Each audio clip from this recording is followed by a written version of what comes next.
Қазақстан тарихындағы ең көлемді қайғылы күндердің бірі осы жылдың 28 қазаны. Қарағанды облысында бейбіт күнде ArcelorMittal теміртау шахтасындағы өрттен 46 адам қаза тапты. Өкінішке орай мұндай кәсіби немқұрайлылықты бұл компания бірінші рет танытып отырған жоқ. Десе де неге әлі күнге дейін жазасыз? Қарастырып көрейік. Баршаға сәлем, сіздермен әдетінше мен Шолпан Сағадат. Кеттік.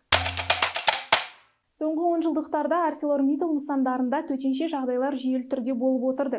Нәтижесінде 100-ден астам адам қайтыс болды. Жүздеген отбасы әкесіз, күйеусіз және асыраушысыз қалды.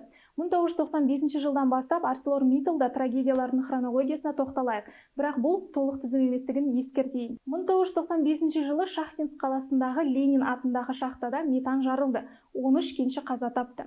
1998 жылы сол шахтада газ жарылды, 3 адам қаза тапты. 2004 жылы Шахтинская шахтасында лавада газ жарылды, 23 адам қаза тапты. 2006 жылы Ленин атындағы шахтада құбырларды ауыстыру кезінде жарылыс болды, 42 адам қаза тапты. 2008 жылы Абай шахтасында жарылыс болды, 30 адам қаза тапты. 2021 жылы сол Абай шахтасында метан мен көмірдің кенеттен шығарылуы орын алды, 6 адам қаза тапты. 2022 жылы ArcelorMittal компаниясының нысандарында бір аптада 5 адам қаза тапты. 2023 жылы Казахстанская шахтасында өрт болды, 4 адам қаза тапты. Соңғы 2 жылдың өзінде 50-ден астам адам қайтыс болды. Компания қауіпсіздік техникасын елеусіз қалдыратыны анық. Ел билігі бірнеше рет ескертулер жасап, компания нысандарын тексеруге бастамашы болғанына қарамастан, ArcelorMittal басқармасы азаматтарымызды шығын материалы ретінде пайдалануды жалғастырды. Президент күні кеше компанияны ұлттандыру туралы жариялады. Бірақ шынайы әділеттік орнау үшін басқарма және қауіпсіздікке жауапты барлық қызметкерлер ауыр қылмыстық жазаға тартылуы керек.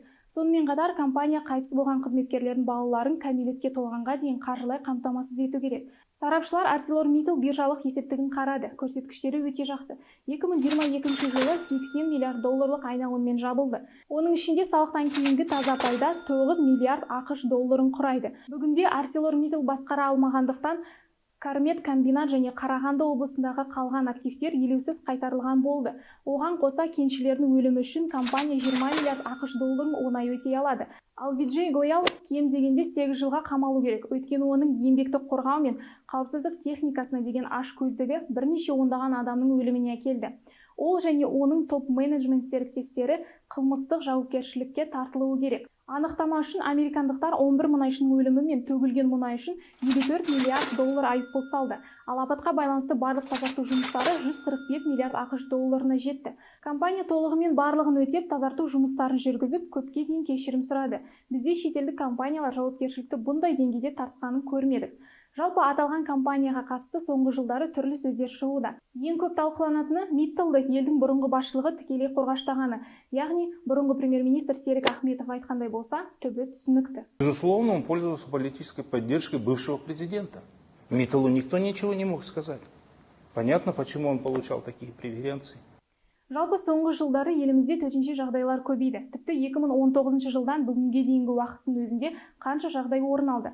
Қарағандыда орын алған ұлтаралық қақтығыс, өрттен қаза тапқан елордалық 5 апалы сіңлілер, оқ қоймаларының жарылысы, утильсбор жанжалдары, ұшақ апаттары, Алматы мен Астанада сайлаудан кейін болған митингтер, Қордайдағы ұлтаралық қақтығыс, пандемия, Сатпаевта болған тәртіпсіздіктер, Маңғыстаудағы құрғақшылық, шахталардағы жарылыстар, орман өрттері, Қаралы қантар, Риддер екібасты станцияларындағы авариялар, бұдан басқа да көптеген апаттар.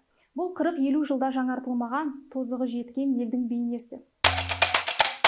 Күні кеше Астанада орын алған энергетика жүйесіндегі ақау, қаланың басым бөлігі жарықсыз, ыстық сусыз қалуы. Бұл ретте кейбір сарапшылардың айтуынша қазір облыс қала әкімі болу қиын. Өйткені апат уақытында кім әкім, сол кінәлі.